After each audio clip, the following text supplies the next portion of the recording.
Quand mes enfants étaient plus jeunes, j'avais l'occasion de voyager fréquemment dans le Canada, aux États-Unis, pour différentes raisons par rapport à mon travail en tant que pasteur d'église.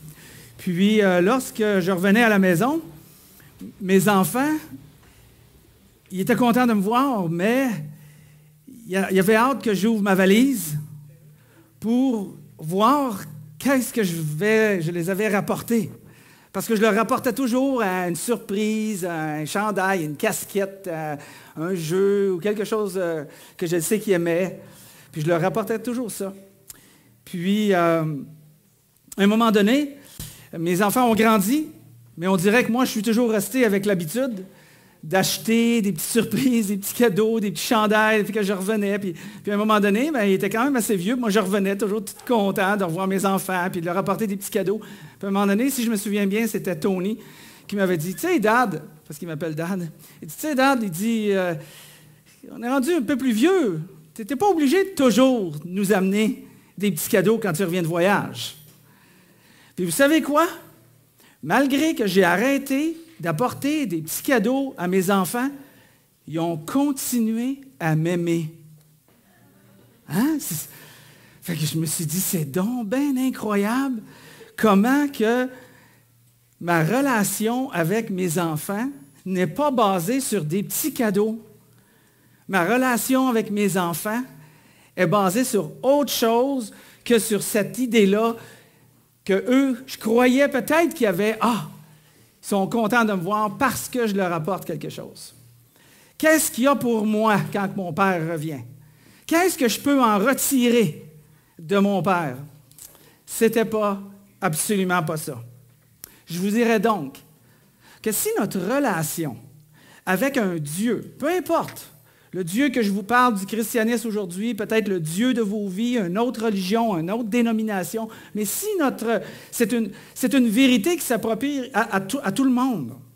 Alors si votre relation avec votre Dieu est basée sur qu'est-ce que vous pouvez en retirer, ça ne fait pas une relation très, très forte. N'est-ce pas? Une relation qui va être authentique a besoin d'être appuyé sur autre chose que qu'est-ce que moi je peux en retirer. Et Dieu, le Dieu des chrétiens que je vous parle, 1, 2, et voilà. La semaine passée, ça faisait trop de bruit.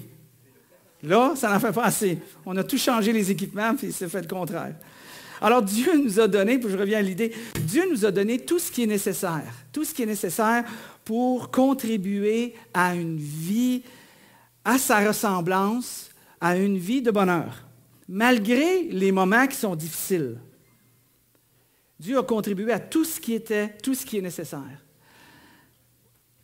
Alors, est-ce qu'on doit avoir une relation avec Dieu ou avec les autres en fonction de ce que nous, on peut en retirer? Je vous reviens sur le sujet dans quelques minutes. On a une série de messages qu'on a commencé. Cette série de messages, on l'a appelée Jésus et les 7 signes. Jésus et les 7 signes.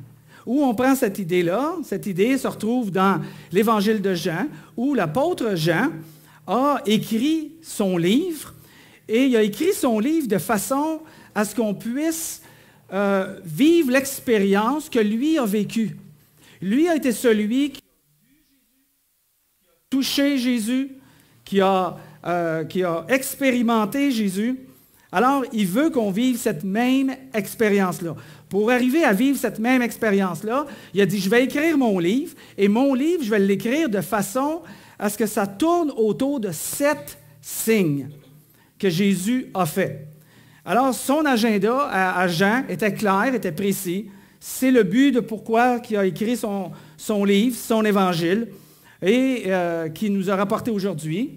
Et c'est un peu le même objectif que j'ai dans cette série de messages, c'est de nous aider à développer, à découvrir, à comprendre un peu plus c'est quoi la foi du chrétien, c'est quoi la foi du christianisme, c'est quoi le Dieu du christianisme? Souvent, les gens vont me répondre, et on a eu une intéressante conversation hier avec des gens qui étaient à la maison en préparation de la journée d'aujourd'hui, puis on se disait, oui, mais tout le monde a le même Dieu, tout le monde croit le même Dieu.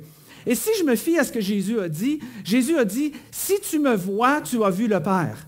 Alors, de voir Jésus, de croire en Jésus, c'est de voir et de croire en Dieu le Père. Et on discutait, puis on réalisait dans la conversation que puisque moi j'ai une identité et que Miguel a une identité, mais quand on parle à François, on ne parle pas nécessairement à Miguel. Si tu parles à Miguel, tu ne parles pas nécessairement à François, même si on est dans un groupe. Chacun, on a notre propre identité, n'est-ce pas? Dieu est pareil. Jésus se révèle étant celui qui dit « Je suis le Dieu incarné dans un homme ». Alors, celui qui connaît Dieu, connaît Jésus plutôt, connaît le Dieu qui, lui, a sa propre identité. Et c'est ce qu'on essaie de découvrir au travers de Jésus et ces sept signes-là. Pourquoi? Parce que de découvrir l'identité de Jésus, ça va contribuer à nous donner un sens, non seulement à notre vie, mais au sens de la raison pourquoi Jésus a donné sa vie et est venu dans cette terre. Donc, au travers de l'identité de Jésus, ça va nous permettre d'engendrer notre foi et la développer vers la foi que Jésus nous a laissée. Alors, on a fait cette série de messages, de 7 messages. Si vous retournez sur le site web accessible.ca, vous allez voir tous les messages sont là. Ils sont là jusqu'à temps que je sois trop vieux pour être capable de prêcher. Puis même encore, on veut que ça se reste là à jamais. Alors, vous pouvez aller voir le message 1, message 2, message 3, signe 1, signe 2, le signe 3 que Jésus nous a laissé. Et aujourd'hui, on va parler du signe 4. On va parler de tout ce qui est au menu. Tout ce qui est au menu. Qui sait c'est quoi des tout ce qui? Qui ne sait pas? Qui a trahi? Des tout ce qui, hein? On appelle ça des tout ce qui parce que c'est tout ce qui reste dans le frigidaire. Puis là, tu fais à manger avec ça. Qui est bon ou bonne à faire des bons repas avec des tout ce qui? Êtes-vous bon particulièrement avec des tout ce qui? Il y en a que ça prend vraiment. Moi, ça me prend je pars de zéro. Il faut que je parte de zéro. OK, il y en a quelques-uns. Qui sont mieux avec de la nourriture? Il faut que tu partes de zéro. C'est plus compliqué des tout ce qui. OK. Tous les autres, vous ne mangez pas, c'est ça? OK. Ma femme est très, très bonne avec les tout ce qui. Quand elle me dit, parce que moi, je l'aide toujours dans la cuisine, là, 100% du temps, et quand elle me dit, bon, au soir, on va manger des tout ce qui, je suis très, très content. Parce que je le sais que non seulement ça va être bon, mais ça va être quelque chose que je n'ai jamais goûté avant. Pourquoi? Parce que c'est jamais le même tout ce qui se trouve être dans le réfrigérateur qui va faire une certaine recette qu'elle va travailler puis qu'elle va nous présenter, n'est-ce pas? Alors, j'adore les tout ce qui. Aujourd'hui, on va parler tout ce qui au menu. L'idée principale que je voudrais qu'on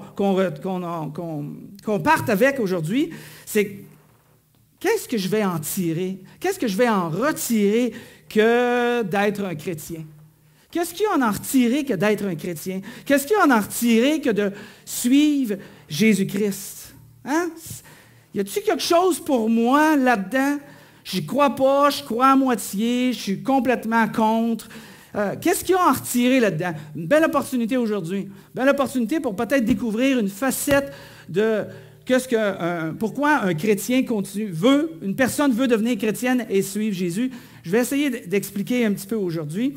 Au travers d'une histoire, une des histoires les plus populaires qu'on retrouve dans le Nouveau Testament, la Bible, 2 parties, l'Ancien Testament, le Nouveau Testament, avant Jésus-Christ, après Jésus-Christ, un livre principalement écrit pour les Juifs annonçant la venue de Jésus dans l'Ancien Testament, Nouveau Testament, là où Jésus est venu. Alors, les évangiles, Matthieu, Marc, Luc, Jean, ont été écrits pour qu'on comprenne les histoires que Jésus a faites. Et ensuite, les autres livres du Nouveau Testament pour que l'Église comprenne comment fonctionner selon les histoires de Matthieu, Marc, Luc et Jean. Voilà, c'est bon résumé de ça? Parfait, bonne semaine, on se voit la semaine prochaine. Y a-t-il des questions? Il n'y en a pas, c'est bon. Donc, l'histoire la plus populaire qu'on retrouve, une des histoires les plus populaires qu'on retrouve, ça se trouve ce qu'on appelle la multiplication des pains et des poissons.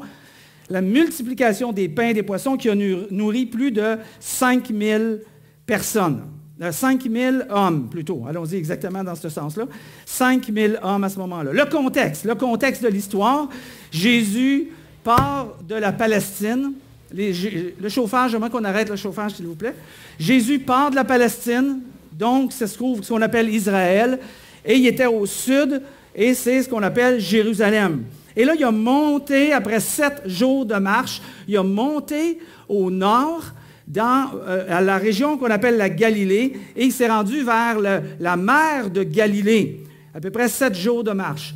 Et ça s'est passé, ce moment-là, où son ami, son cousin, Jean le Baptiste, avait été décapité par le roi parce que Jean le Baptiste proclamait des vérités qui offensaient le roi, puis ayant autorité, il a fait décapiter Jean le Baptiste.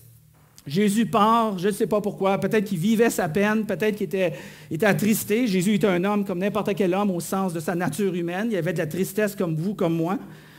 Et là, Jésus est monté vers le nord pour se rendre à la mer de Galilée. Et là, on y lit qu'une foule immense le suivait. Le suivait pourquoi? Attirée par les signes miraculeux, ou les signes dont elle avait été témoin, cette foule-là. Alors, la foule suivait Jésus. Est-ce que la foule suivait Jésus parce qu'ils avaient la foi ou ils croyaient en Jésus? Ce n'est pas ce qui nous est dit ici. La foule ne suivait pas parce que il y avait la foi en Jésus d'une manière très générale. Les gens suivaient parce qu'ils ont été attirés par les signes que Jésus faisait. Personne à ce moment-là, ou très, très, très, très peu, suivait Jésus parce qu'ils avaient la foi, mais plutôt parce qu'ils étaient attirés par les miracles. Et vous savez quoi? C'est pas mal. C'est absolument pas mal. C'est comme de dire, les gens viennent dans l'Assemblée ici, puis de dire, bon, mais il faut venir ici à l'Assemblée, mais il faut croire. Il faut croire à Jésus, il faut croire à Dieu, il faut croire à l'Ancien Testament, il faut croire au Nouveau Testament. Il faut tout croire pour être capable d'être un chrétien. Mauvaise réponse. Pas besoin de croire. Pas besoin de croire.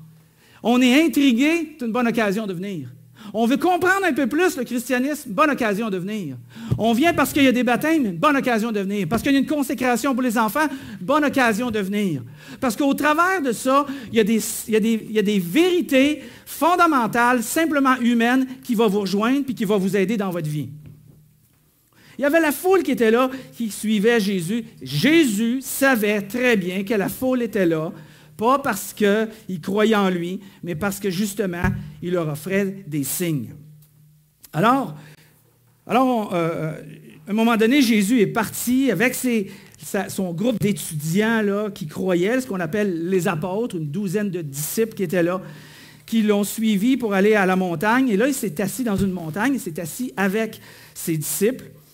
Puis, Jésus a regardé autour de lui. Là, le texte nous dit que Jésus a regardé autour de lui, puis il a vu une foule nombreuse venir à lui.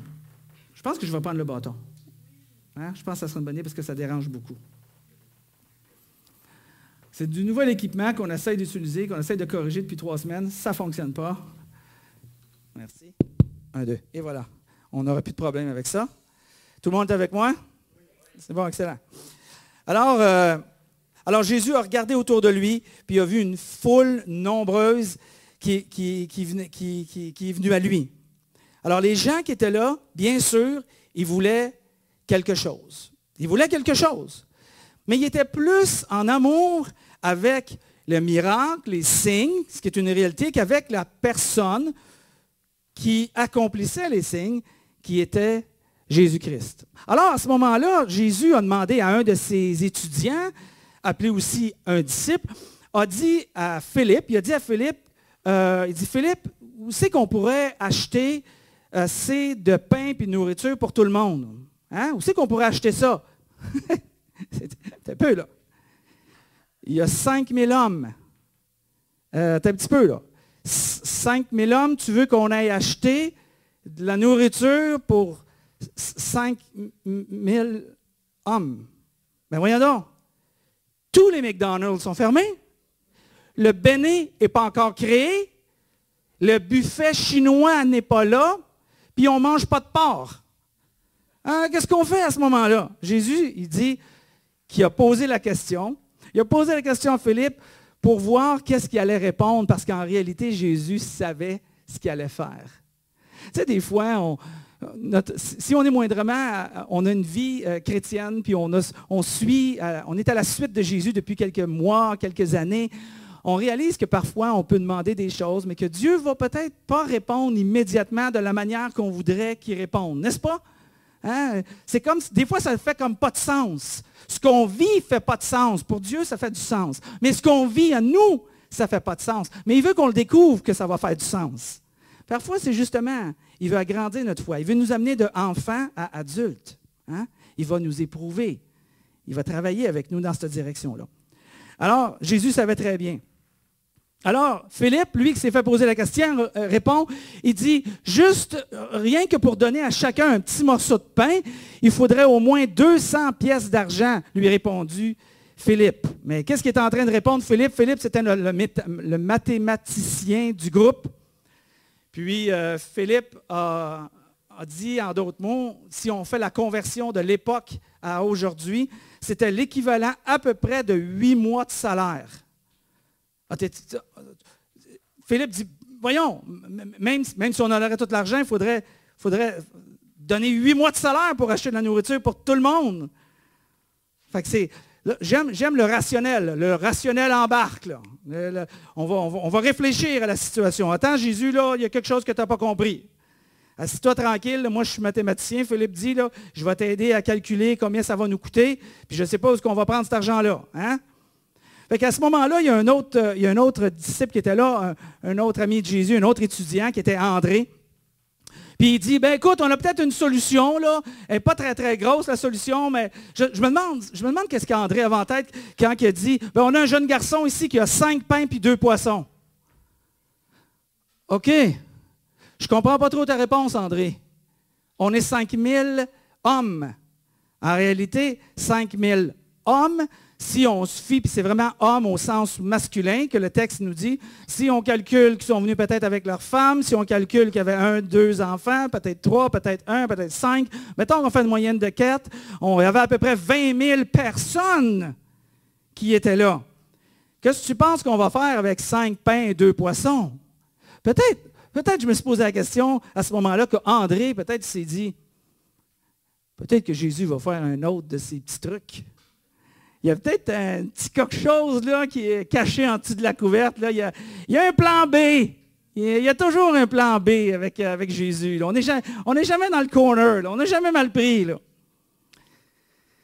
Il pose la question pour 20 000 personnes. Là, Jésus répond, il dit, dis à tout le monde de s'asseoir, là, les 20 000 personnes qui sont là. Dis à tout le monde de s'asseoir sur l'herbe. Puis là, tout le monde s'est assis par terre.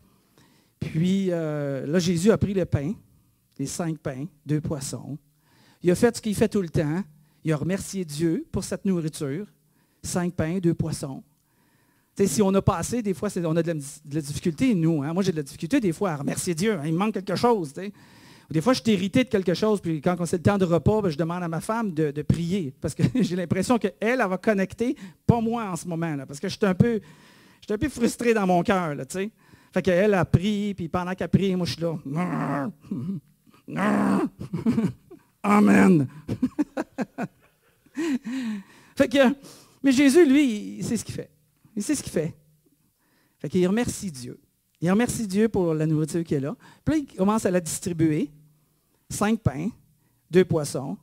Puis là, il distribue à un. Puis là, les apôtres, les amis, commencent à faire de la distribution. Puis là, ils donnent, puis ils donnent, puis ils donnent, puis ils continuent. Puis plus ils donnent, plus ils en ont dans leurs mains, ils en ont dans leur panier, ils en ont dans leur linge. Ils en donnent, ils en distribuent. Puis finalement, hey les gars, qu'est-ce que c'est ça, cette affaire-là? 5 pains, 2 poissons, on est rendu à 50 pains, 25 poissons. Hey, non, j'en ai distribué, moi, à 150 personnes. 150, ça fait 200, 210, 220, 220, 250, 270, 300, 325, 350, 375, jusqu'à 20 000. Jusqu'à 20 000. Adjugé 20 000, tout le monde en a eu. Il ne manque rien avec Jésus. Il ne manque rien avec Jésus.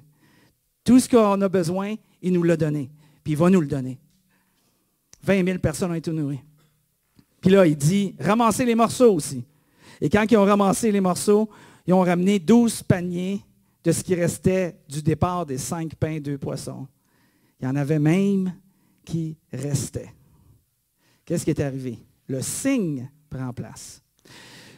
Lorsque tous ces gens virent le signe de cette multiplication-là de Jésus, ils s'écrièrent, pas de doute, cet homme est vraiment le prophète. C'est vraiment le prophète. Pour un instant, la foule a été capable d'enlever leurs yeux sur leur propre appétit, parce que vous savez qu'ils étaient là pour suivre, pour voir les miracles, hein? Parce qu'ils ne suivaient pas par la foi, ils suivaient parce qu'ils ont vu et parce qu'ils sont rassasiés. Alors, ils continuent à suivre Jésus, mais à un court moment, les gens ont enlevé leurs yeux sur leur propre appétit, sur leur propre désir, sur leur propre « qu'est-ce qu'il y a pour moi là-dedans? Est-ce que je peux avoir ce que je veux? Est-ce que je peux avoir ce que je désire? » Ils ont enlevé ça juste un petit peu, puis ont été capables de reconnaître que Jésus n'est pas simplement un homme, mais plutôt d'un point de vue juif, messianique, Jésus étant juif, nourrissant une foule qui était juive, était capable de reconnaître que Jésus était le prophète, faisant référence à le prophète qui suivrait Moïse, qui prendrait la suite de Moïse, qu'on retrouve dans le livre de l'Ancien Testament, qui était une prophétie, donc qui annonçait le futur. Quel futur? Le futur que Jésus-Christ viendrait et qui serait celui qui donnerait le véritable pain qui tombe du ciel, puisque c'est une référence à Moïse qui lui aussi a donné la nourriture au peuple qui marchait dans le désert pendant 40 ans et que la manne qui était la nourriture de Dieu est tombée du ciel pour les nourrir physiquement à ce moment-là. Alors, ils ont dit le prophète qui est là. Mais encore une fois, faisant référence au prophète, encore une fois, ils regardent sur leurs besoins physiques plutôt que sur la réalité de ce que Jésus est venu faire, donner une nourriture spirituelle pour les gens. Et c'est ça que Jésus est venu donner. Jésus n'était pas celui qui était là pour que la population puisse avoir de la nourriture ou voir des miracles. Il n'était pas là pour être le nouveau roi, finalement, qui va les libérer parce que les Juifs, à ce moment-là, étaient sous l'autorité romaine, puis ils étaient vraiment contraints de plein de règles et de lois et de rigidité à ce moment-là. Alors, la foule, c'est ce qu'ils recherchaient. Ils cherchaient un libérateur humain. Hein?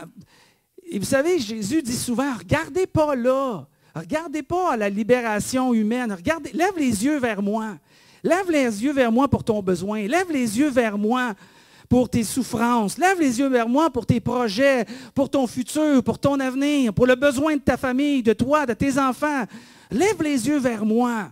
Et c'est ça que Jésus veut apporter à l'humanité.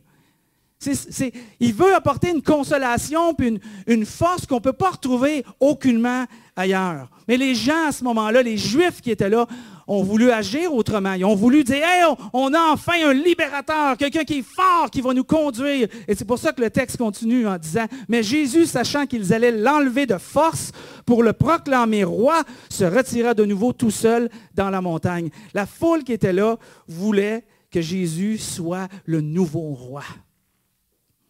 Jésus n'était pas venu pour établir un nouveau royaume terrestre.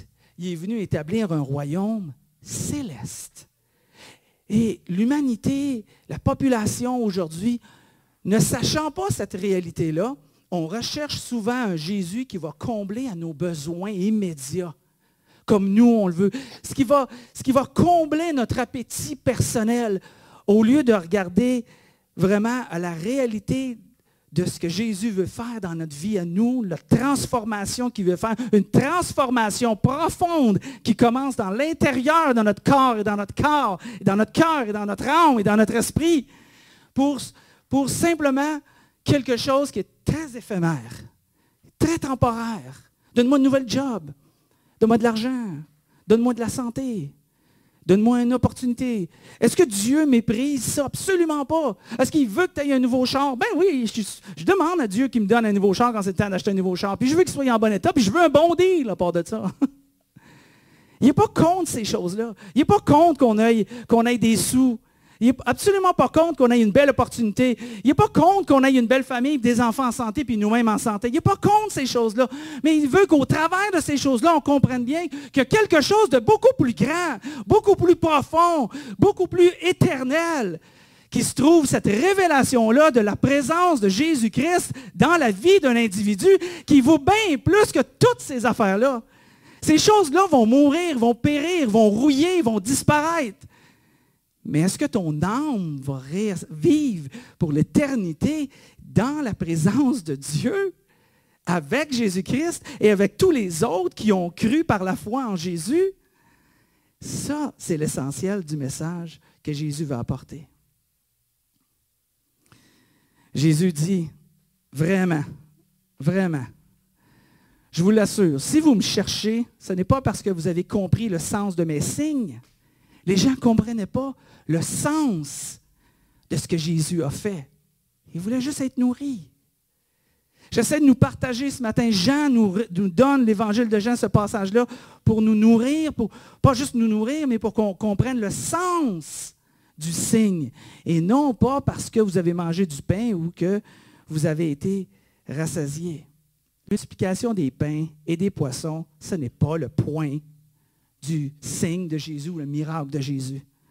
Être nourri par les gens n'est pas le point du signe.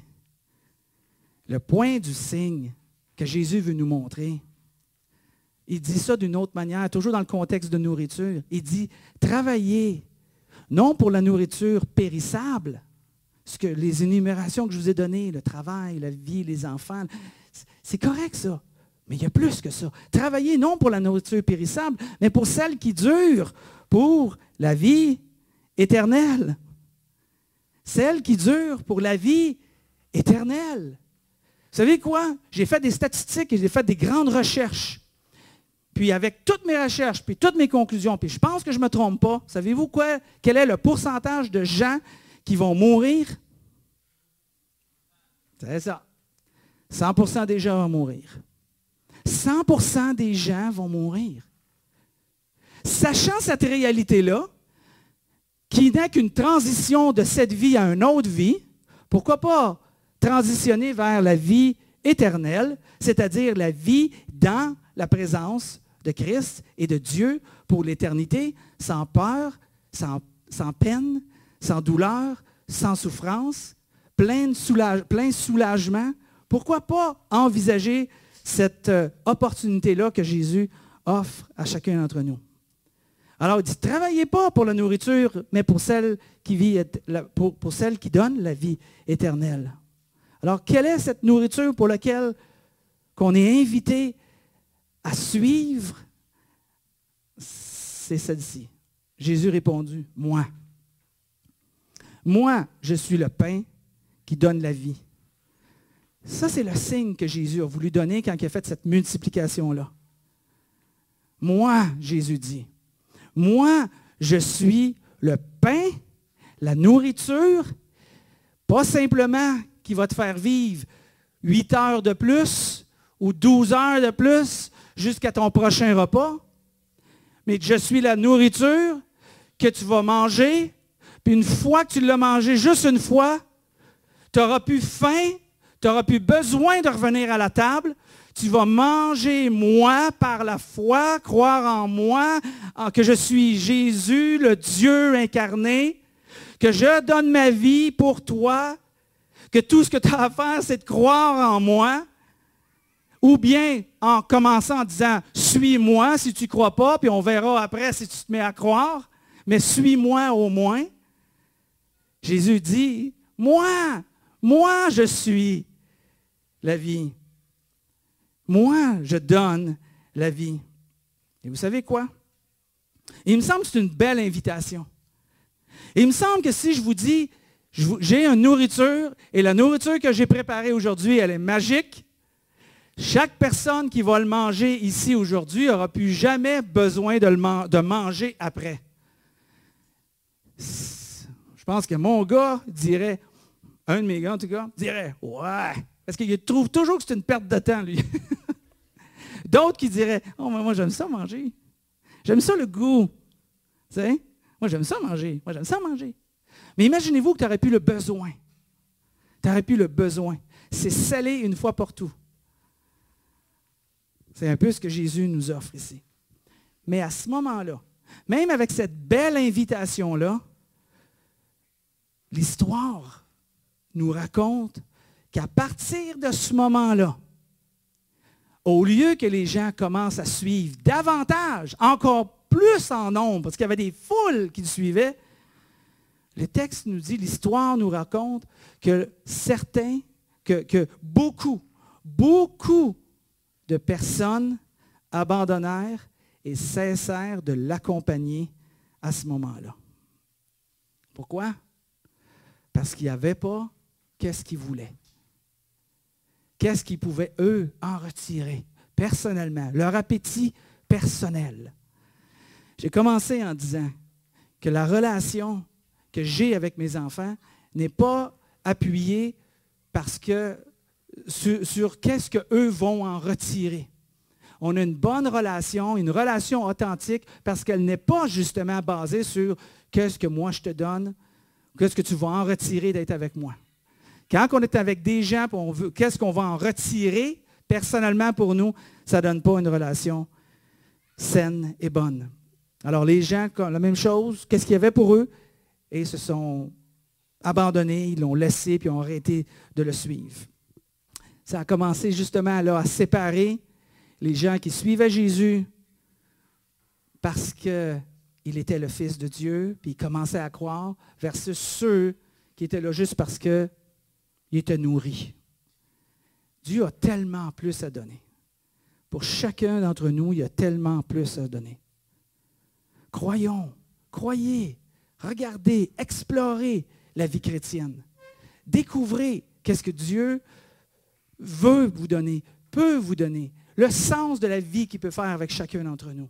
Découvrez cette foi que Jésus a donnée. Arrêtez pas. Si vous êtes ici pour la première fois, arrêtez pas l'expérience.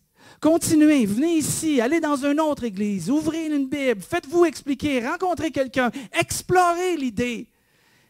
Et je prie de tout mon cœur que Dieu se révélera à vous et que votre appétit va changer et que ce ne sera plus que ce que vous voulez pour votre petit besoin, mais plutôt beaucoup plus large que ça, un besoin profond, un besoin du cœur, un besoin de l'âme qui va aller jusqu'en dans la vie éternelle parce que Jésus va se révéler.